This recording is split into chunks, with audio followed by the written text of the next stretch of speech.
Welcome you all in the name of the Lord and Savior in the last week of this month. ಈ ತಿಂಗಳಿನ ಕೊನೆಯ ವಾರದಲ್ಲಿ ನಿಮ್ಮೆಲ್ಲರನ್ನು ಕರ್ತನಾದ ಯೇಸು ಕ್ರಿಸ್ತನ ನಾಮದಲ್ಲಿ ಆಹ್ವಾನಿಸುತ್ತೇನೆ. It is God's grace that we are alive today. ನಾವು ಈ ದಿನದಲ್ಲಿ ಬದುಕುತ್ತಿರುವುದು ದೇವರ ಕೃಪೆಯಾಗಿದೆ. இந்த நாளிலும் கூட சங்கீதம் 56 நாம் படிக்க போகிறோம். ಈ ದಿನದಲ್ಲಿ ನಾವು ಕೀರ್ತನೆ 56 ಓದಲಿದ್ದೇವೆ. This is one of the many pathetic songs written by King David.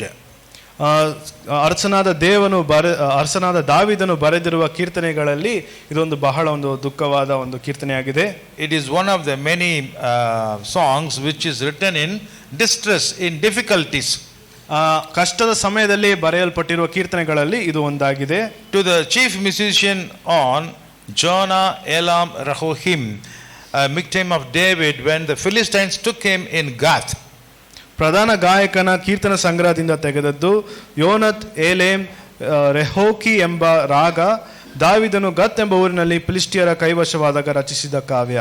அதாவது பெலிஸ்தர்கள் என்கிற ஒரு கூட்டத்தார் கானானிலே வசித்துக் கொண்டு வந்தார்கள். ಅಂದರೆ பிலிஸ்டிಯರು ಎಂಬ ಗುಂಪಿನವರು ಕಾನಾನ್ ದೇಶದಲ್ಲಿ ವಾಸ ಮಾಡುತ್ತಾ ಬರುತ್ತಿದ್ದರು. தேவன் கானான் தேசத்தை இஸ்ரேல் ஜனங்களுக்கு வாக்குத்தத்தம் செய்த போது ದೇವರು ಕಾನಾನ್ ದೇಶವನ್ನು ಇಸ್ರೇಲ್ ದೇಶಕ್ಕೆ ವಾಗ್ದಾನ ಮಾಡುವಾಗ அங்கே இருக்கக்கூடிய இந்த அக்கிரமமான ஜனங்களை அவர்கள் துரத்தி விட்டு அந்த இடத்தை அவர்கள் பிடித்துக் கொள்ள வேண்டியதாக இருந்தது. ಅಲ್ಲಿರುವ ಆ ದುಷ್ಟ ಜನರನ್ನು ಅವರನ್ನು ಅಲ್ಲಿಂದ ಹೊರಡಿಸಿ ಅವರ ಸ್ಥಳವನ್ನು ಅವರು ಹಿಡಿಯಬೇಕಾಗಿತ್ತು. இரண்டு விதமான அப்ரோச், இரண்டு விதமான அணுகுமுறை கர்த்தர் அவங்களுக்கு கொடுத்தார். ಈ ವಿಷಯವನ್ನು ಮಾಡುವುದಕ್ಕೆ ಸಾಧಿಸುವುದಕ್ಕೆ ಎರಡು ವಿಧವಾದ ರೀತಿಗಳನ್ನು ದೇವರು ಕೊಟ್ಟನು. அவர்கள் இஸ்ரேல் ஜனங்களோட சமாதானமாக, அதாவது இஸ்ரேலினுடைய தேவனை ஏற்றுக்கொண்டு தேவனுடைய ஜனங்களோடு அவர்கள் சேர்ந்து இருந்தால், ಒಂದು ವೇಳೆ ಆ ಜನರು ಅವರೊಟ್ಟಿಗೆ ಇಸ್ರೇಲ್ ಜನರೊಟ್ಟಿಗೆ ಸಮಾಧಾನವಾಗಿ ಇಸ್ರೇಲ್ ಜನರ ದೇವರನ್ನು ಅವರು ಅಂಗೀಕರಿಸಿದರೆ அவர்கள் இஸ்ரேலர்களுக்கு சமாதானமாக அங்கேயே தங்கி இருந்து ஊழியம் செய்வார்கள். ಅವರು ಇಸ್ರೇಲ್ ಜನರಿಗೆ ಅಲ್ಲೇ ಸಮಾಧಾನವಾಗಿ ಇದ್ದು ಅಲ್ಲೇ ವಾಸ ಮಾಡಿ ಅವರಿಗೆ ಸೇವೆ ಮಾಡುತ್ತಾರೆ. ಇಲ್ಲದಿದ್ದರೆ அவர்கள் விரட்டி அடிக்கப்படுவார்கள். ಅವರು ಅಲ್ಲಿಂದ ಹೊರಡಿಸಲ್ಪಡಬೇಕು. ஏனென்றால், ಏಕೆಂದರೆ இந்த கானான் தேசத்தில் இருந்த எல்லா விதமான ஜாதிகளும் முரட்டு ஜனங்களாக, கீழ்ப்படியாதவர்களாக, அக்கிரமம் செய்கிறவர்களாக இருந்தார்கள். ಏಕೆಂದರೆ ಕಾನಾನ್ ದೇಶದಲ್ಲಿ ವಾಸ ಮಾಡುತ್ತಿದ್ದ ಎಲ್ಲಾ ಜನಾಂಗಗಳು ಕೂಡ ಅವರು ದೇವರಿಗೆ ವಿರೋಧವಾಗಿ ಅವರು ಜೀವಿಸಿ ಅವರು ಅವಿಧೇಯತ್ವದಲ್ಲಿ ಜೀವಿಸುತ್ತಿದ್ದರು, ದುಷ್ಟರಾಗಿದ್ದರು. சில ஜாதிகளை இஸ்ரேல் ஜனங்கள் விரட்டி அடிக்கவில்லை. ಕೆಲವು ಜನಾಂಗಗಳನ್ನು ಇಸ್ರೇಲ್ ದೇಶದವರು ಹೊರಡಿಸಲಿಲ್ಲ ಅಲ್ಲಿಂದ. அவர்கள் இஸ்ரேலின் தேவனையும் ஏற்றுக்கொள்ளவும் இல்லை. ಅವರು ಇಸ್ರೇಲ್ ದೇವರನ್ನು ಕೂಡ ಅಂಗೀಕರಿಸಲಿಲ್ಲ.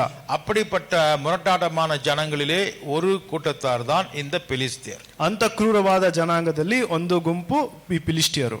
இன்னைக்கு வரைக்கும் அவங்க இஸ்ரேலுக்கு தொந்தரவு கொடுத்து கொண்டு தான் இருக்கிறார்கள். ಈ ದಿನದವರೆಗೂ ಅವರು ಇಸ್ರೇಲ್ ದೇಶಕ್ಕೆ ಅವರು ತೊಂದರೆ ಕೊಡುತ್ತಿದ್ದಾರೆ. இது எந்த ஊர்ல இது நடந்ததுன்னு சொன்னா, ಇದು ಯಾವ ಊರಿನಲ್ಲಿ ನಡೆಯಿತು ಎಂದು ಕೇಳಿದರೆ காத் என்கிற ஊரு. ಗಾತ್ ಎಂಬ ಊರು. காத் என்று சொன்னா உங்களுக்கு என்ன ஞாபகத்துக்கு வரும்? ಗಾತ್ ಎಂದರೆ ನಿಮಗೆ ಏನು ಜ್ಞಾಪಕ ಬರುತ್ತದೆ? கோலியாத். வெரி குட், 100% மார்க் உங்களுக்கு பிரதர். ನಿಮಗೆ 100% ಮಾರ್ಕ್.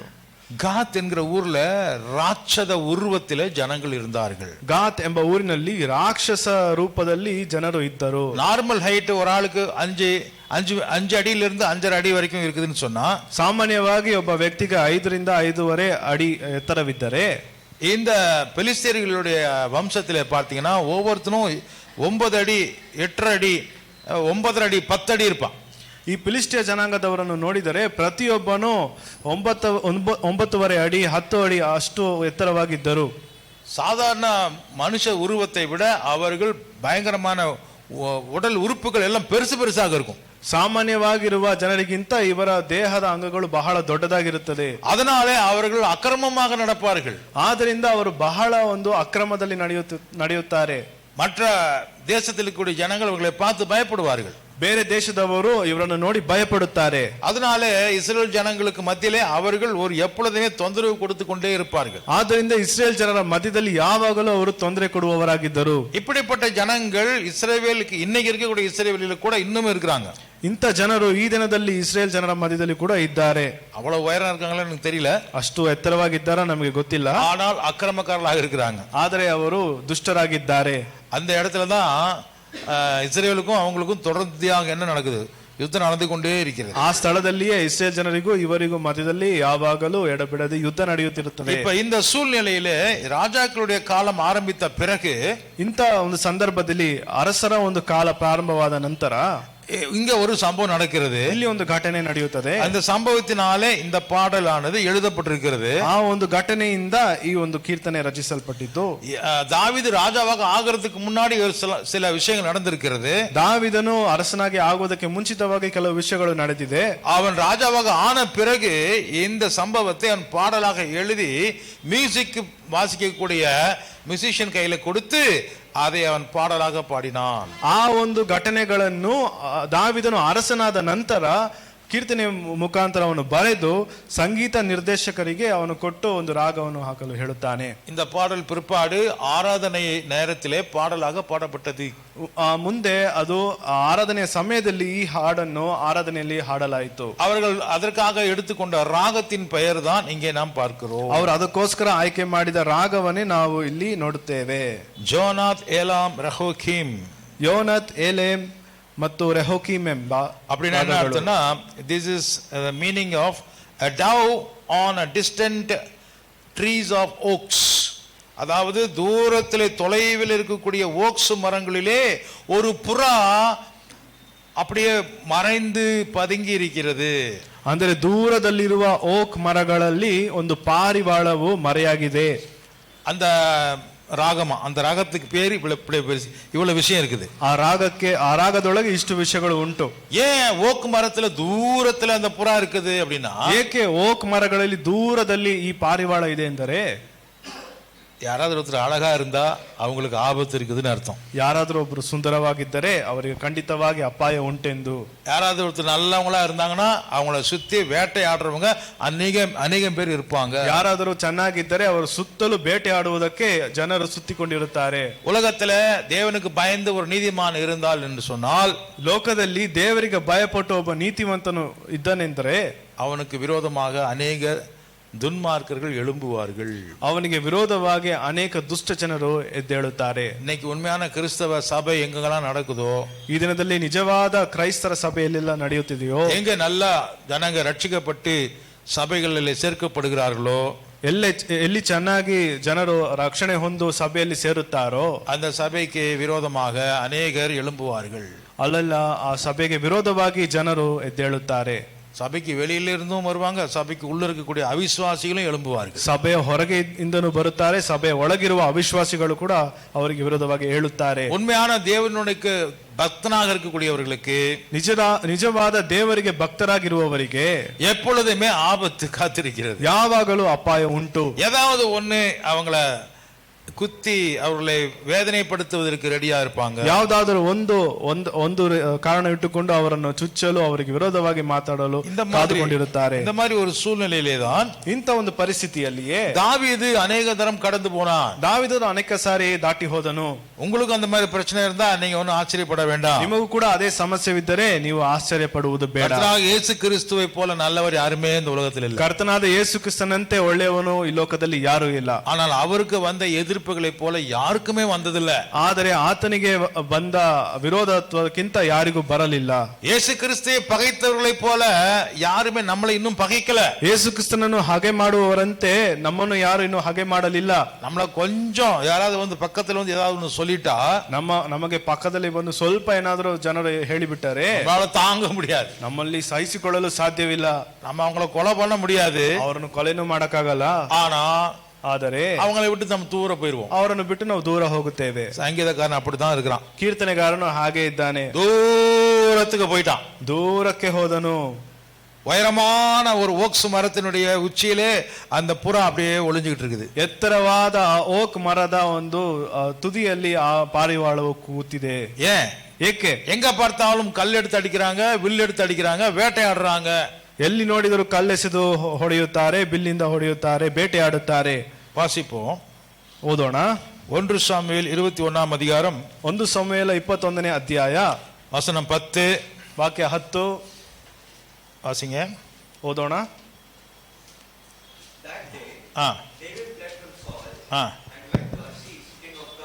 ஓகே, ஆகேஷ். ஓகே, அன்றைய தினம் தாவீது எழுந்து சவுலுக்கு தப்பி ஓடினான். போய் எங்க போய் சேர்ந்தான் என்று சொன்னால், அவனுடைய விரோதிகளாக இருக்கக்கூடிய காத் ஊரில் இருக்கக்கூடிய ராஜாவிடத்திலே போய், அந்த ராஜா பேர் ஆகீஷ், அந்த ಆಕೀಷಿನ இடத்திலே போய் சேர்ந்தான். ಆ ದಿನದಲ್ಲಿ ದಾವೀದನು ಸೌಲನಿಗೆ ಹೆದರಿಕೊಂಡು ಅವನು ಗಾತ್ ಎಂಬ ಊರಿಗೆ ಹೋಗಿ ಅಲ್ಲಿ ಆಶ್ರಯ ಹೊಂದಲು ಹೋದನು. ಅಲ್ಲಿ ಇದ್ದ ಅರಸನ ಹೆಸರು ಆಕೀಷ್. நல்லா கவனிங்க, ಸರಿಯಾಗಿ ಗಮನಿಸಿರಿ. நம்ம வீட்டுக்குள்ள பிரச்சனை வந்தா, ನಮ್ಮ ಮನೆಯೊಳಗೆ ನಮಗೆ ಸಮಸ್ಯೆ ಬಂದರೆ நீங்க எங்க ஓடுவீங்க? ನೀವು ಎಲ್ಲಿ ಓಡಿ ಹೋಗುತ್ತೀರಾ?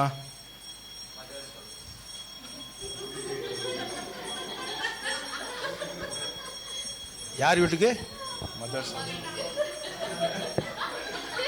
நான் உங்க மதர் வீட்டை பத்தி தான் சொல்லிட்டு இருக்கிறேன். ನಾನು ಹೇಳ್ತಿರೋದು ನಿಮ್ಮ ತಾಯಿ ಮನೆಯಲ್ಲೇ ಸಮಸ್ಯೆ ಇದ್ದರೆ. உங்க வீடுனா எந்த வீடுப்பா? ನಿಮ್ಮ ಮನೆ ಅಂದ್ರೆ ಯಾವ ಮನೆ? ஓ, இப்ப நீ அப்பா வீட்டுல இருக்கிறியா? ஓ, அப்பா வீட்டுல இருக்கிற நீ. அம்மா வீடு எங்கம்மா இருக்குது? இன்னொரு அம்மா வச்சிருக்கியாரா அப்பா? உங்க வீடுனா உங்க அப்பா அம்மா இருக்கிற வீடு தான்ப்பா உங்க வீடு. ನಿಮ್ಮ ಮನೆ ಅಂದ್ರೆ ನಿಮ್ಮ ತಂದೆ ತಾಯಿ ಇರುವ ಮನೆಯೇ ನಾನು ಹೇಳ್ತೀನಪ್ಪ. என்ன சொல்றோம்?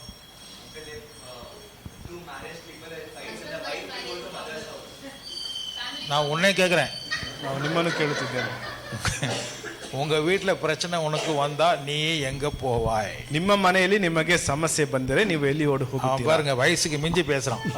ವಯಸ್ಸಿಗೆ ಮೀರಿ சண்டை போட்டுட்டா அவங்க அம்மா வீட்டுக்கு போயிருவாங்களாம்.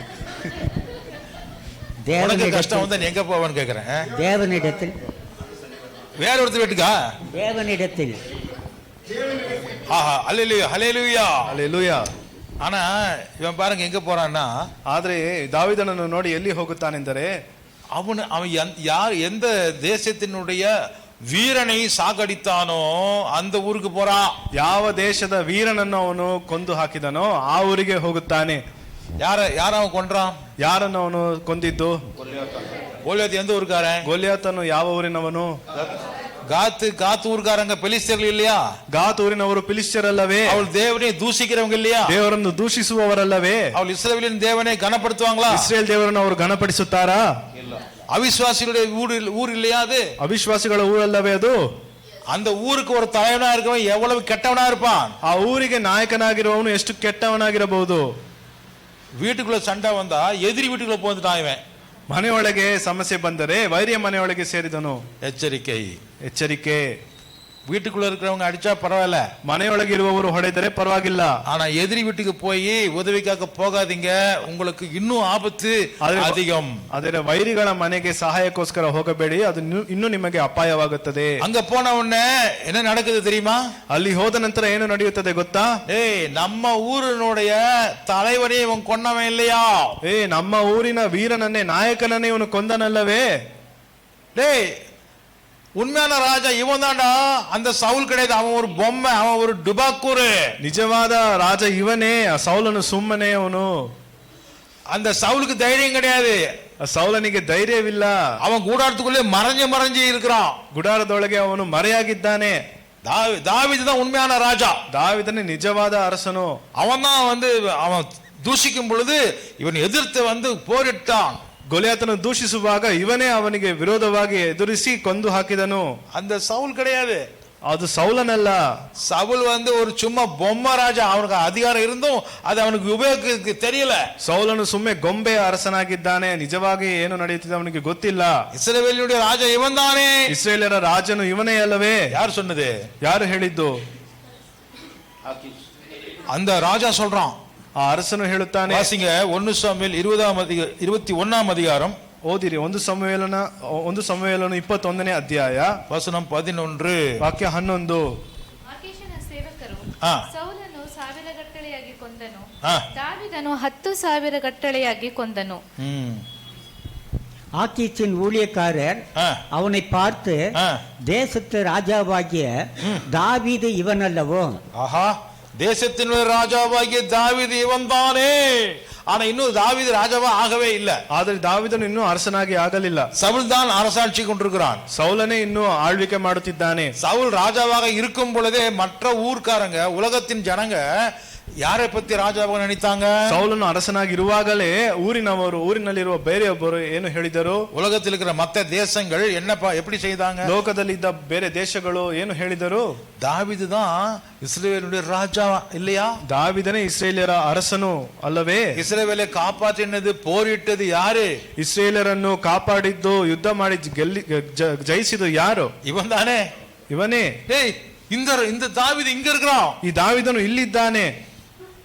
இதை பார்த்த உடனே தாவீதுக்கு பயம் வந்துருச்சு. ಇದನ್ನು ಕೇಳಿದ ನಂತರ ದಾವಿದನಿಗೆ ಭಯ ಉಂಟಾಯಿತು. அவன் என்ன பண்ணா தெரியுங்களா? ಏನು ಮಾಡಿದನು ಗೊತ್ತಾ?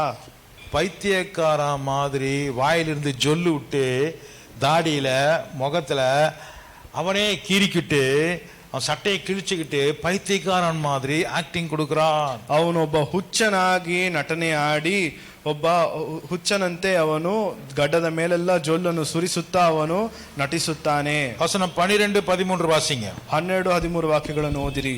ದಾವಿದನು ಈ ಮಾತುಗಳನ್ನು ಕೇಳುತ್ತಲೇ ಗತ್ತೂರಿನ ಅರಸನಾದ ಅಕೀಷನಿಗೆ ಬಹಳವಾಗಿ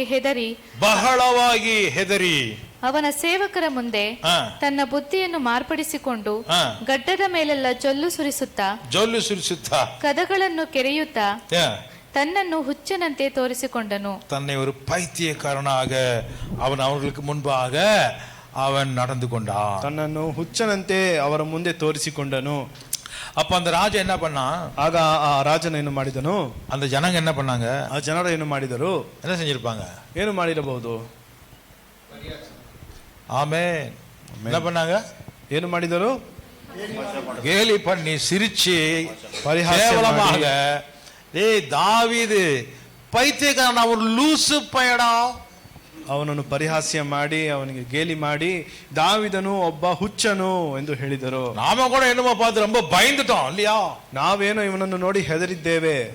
ஆனா அந்த பைத்தியக்கார மாதிரி இருக்கிற ஆள்கிட்ட போய் நம்ம வீரன் தோத்து போயிட்டானே, ಆದರೆ ಈ ಒಂದು ಹುಚ್ಚನ ಕೈಯಲ್ಲಿ ನಮ್ಮ ವೀರನು ಸೋತು ಹೋದನಲ್ಲ அப்படின்னு கூட அவங்களுக்கு புத்தி வந்திருக்கும். ಒಂದು ವೇಳೆ ಹಾಗೆ ಕೂಡ ಅವರಿಗೆ ಬುದ್ಧಿ ಬಂದಿರಬಹುದು. இஸ்ரவேல்காரன் பைத்தியக்காரனா இருந்தாலும் நம்ம ஆளு தோத்து போயிட்டானே. ಇಸ್ರೇಲ್ ಜನರು ಹುಚ್ಚರಾಗಿದ್ದರು, ನಮ್ಮ ವೀರನ ಅವರ ಮುಂದೆ ಸೋತು ಹೋದನಲ್ಲ.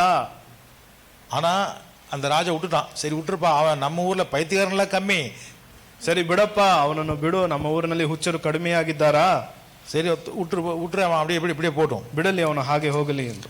அப்போ அப்பா தப்பிச்சோம்டா பொழைச்சோம்டான்னு சொல்லி அந்த பறவை வேடனுடைய கைக்கு தப்பி ஓடி போறது போல ಓಡುகிறான். ಆಗ ದಾವಿದನು, ಅಪ್ಪ ನಾವು ತಪ್ಪಿಸಿಕೊಂಡಿದ್ದೇವೆ ಎಂದು ಒಬ್ಬ ಬೇಟೆಗಾರನ ಕೈಯಿಂದ ತಪ್ಪಿಸಿಕೊಳ್ಳುವಂತೆ ಅವನು ಓಡಿ ಹೋದನು. அல்லேலூயா, ಹಲ್ಲೆಲೂಯಾ. அவன் தேவனுடைய கிருபையை நோக்கி ಓಡುகிறான், இரக்கத்தை நோக்கி ஓடுகிறான். ದೇವರ ಕೃಪೆಯನ್ನು ನೋಡಿ, ದೇವರ ಕರುಣೆಯನ್ನು ನೋಡಿ ಅವನು ಓಡುತ್ತಾನೆ. முதல் 2 வசனங்களில் இந்த சங்கீதத்திலே பார்க்கும் பொழுது, ಮೊದಲ 2 ವಾಕ್ಯಗಳನ್ನು ಈ ಕೀರ್ತನೆಯಲ್ಲಿ ನೋಡುವಾಗ, தேவனே எனக்கு இரங்கும், மனுஷன் என்னை விழுங்க பார்க்கிறான், நாள்தோறும் போர் செஞ்சு என்னை ஒடுக்குகிறான், என்னுடைய சத்துருக்கள் நாள்தோறும் என்னை விழுங்க பார்க்கிறார்கள், உன்னதமானவரே எனக்கு விரோதமாய் அகங்கரித்து போர் செய்கிறவர்கள் அநேகர். ದೇವರೇ ಕರುಣಿಸು, ನರರು ನನ್ನನ್ನು ನುಂಗಿಬಿಡಬೇಕೆಂದು ಎದ್ದಿದ್ದಾರೆ, ಹಗಲೆಲ್ಲ ಯುದ್ಧಕ್ಕೆ ನಿಂತು ಬಾರಿಸುತ್ತಾರೆ, ಹೊಂಚು ಹಾಕಿ ನನ್ನನ್ನು ನುಂಗಿಬಿಡಬೇಕೆಂದು ಯಾವಾಗಲೂ ಬಾಯ್ದೆರೆದಿದ್ದಾರೆ, ಸೊಕ್ಕಿನಿಂದ ನನ್ನ ಮೇಲೆ ಯುದ್ಧಕ್ಕೆ ನಿಂತವರು ಎಷ್ಟೋ ಮಂದಿ.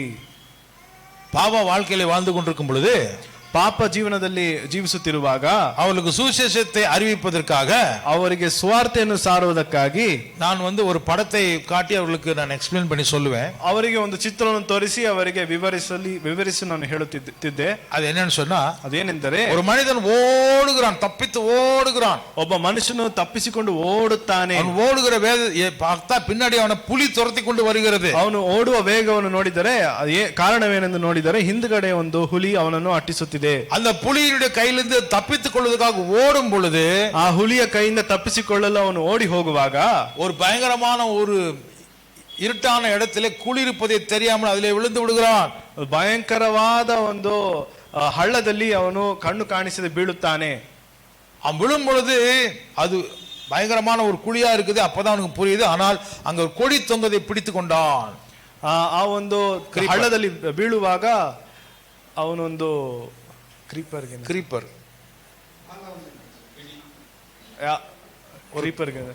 ஒரு கொடி தொங்குது, ஒரு செடி அப்படியே நீளமா தொங்குது. ಒಂದು ಗಿಡದ ಒಂದು ಕೊಂಬೆ ಅಲ್ಲಿ ನೇತಾಡುತ್ತಿದೆ, ಅದನ್ನು ಹಿಡಿದುಕೊಳ್ಳುತ್ತಾನೆ, ಬೇರು. அதை பிடிச்சுக்கிட்டான். ಅದನ್ನು ಹಿಡಿದುಕೊಂಡಿದ್ದಾನೆ. பிடிச்சிட்டுக்கு அப்புறம் அப்பா தப்பிச்சனா சாமி, ಹಿಡಿದುಕೊಂಡ ನಂತರ ಹಬ್ಬ ನಾನು ತಪ್ಪಿಸಿಕೊಂಡೆ. புலி மேல இருந்து பாக்குது, அவனை பிடிக்க முடியல. ಹುಲಿ ಮೇಲಿಂದ ನೋಡುತ್ತಿದೆ, ಆದರೆ ಅವನನ್ನು ಹಿಡಿಯಲು ಸಾಧ್ಯವಿಲ್ಲ.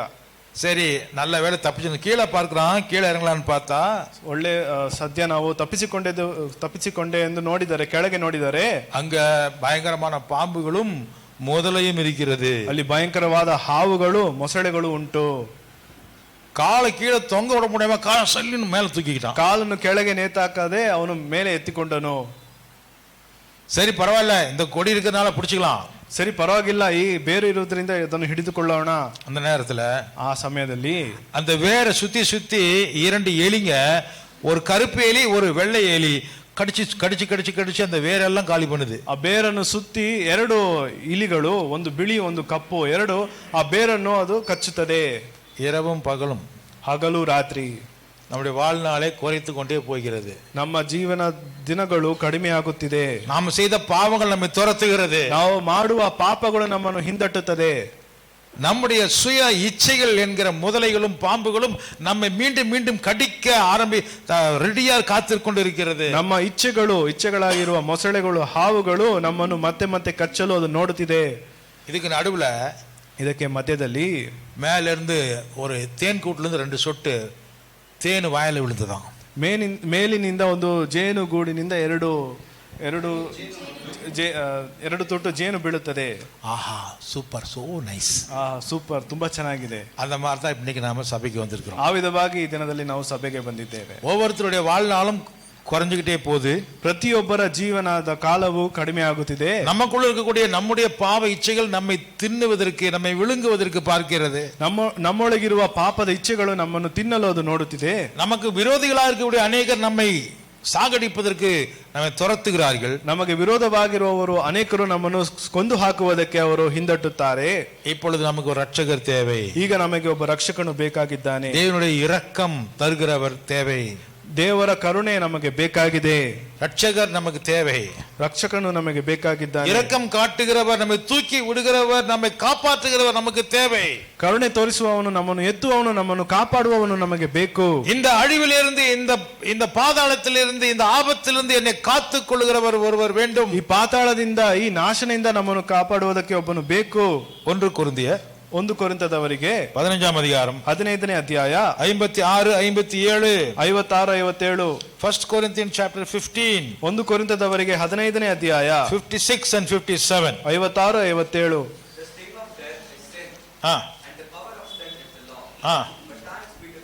Thanks be to God. He gives us victory through the Lord Jesus Christ.